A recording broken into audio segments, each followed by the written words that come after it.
Episode 4 of Uzumaki begins with a car accident inside a tunnel as media personnel try to reach the town following the storm.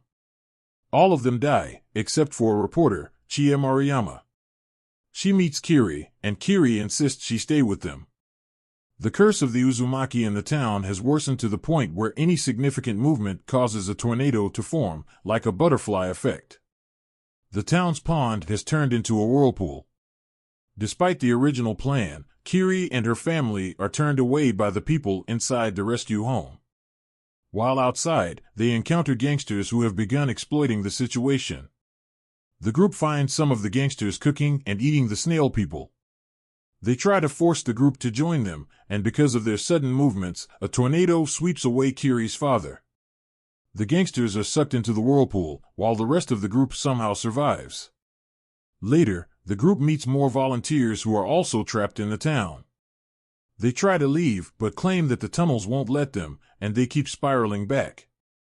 Gradually, some of them start turning into snail people with Uzumaki spirals appearing on their backs. Together, they attempt to force their way into the rescue homes, thinking the curse of the Uzumaki might slow down. However, they are shocked to find the people inside tangled in a mass of bodies. The mass of flesh begins elongating the houses. They see ships in the distance, but the ocean swallows the ships into the whirlpool. The group continues their journey, trying to escape the town. Some of the volunteers, including Shuichi, gorge on the meat of a man who is transformed into a snail. Kiri and the rest return to a temporary shelter, where Kiri discovers that her mother was taken by a tornado, and her brother has begun transforming into a snail. Kiri, her brother, Shuichi, and Chie decide to cut through the mountains to find a way out of town. As they walk, they realize the road is a loop when they encounter the volunteers again. One of them turns into a snail, and the others feast on the raw meat. Kiri hides her brother, and they continue their journey. Eventually, her brother transforms fully, and Kiri barely manages to help him climb down a cliff to avoid becoming food for the others.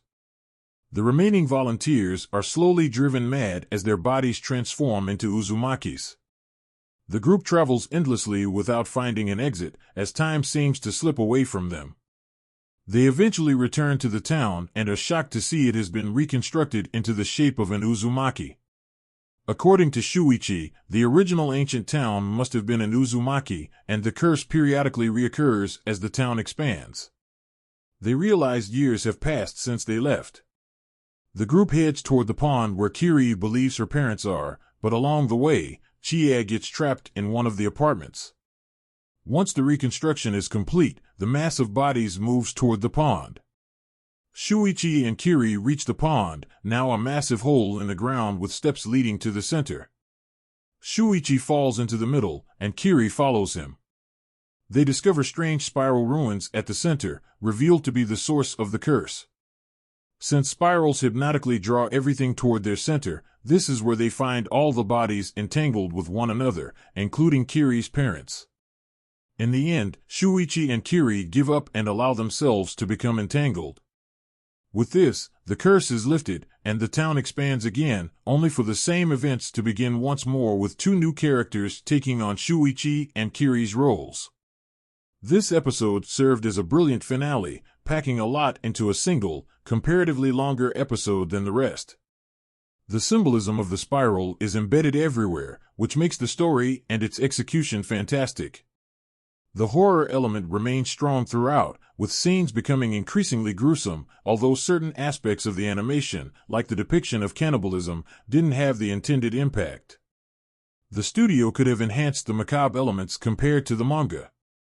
Overall, Uzumaki has been a good adaptation in certain areas, though it could have improved upon the manga in many others. One question still remains, though: if Kiri gave up at the end and presumably died, why was Kiri shown narrating the story at the beginning, and who has been narrating all along?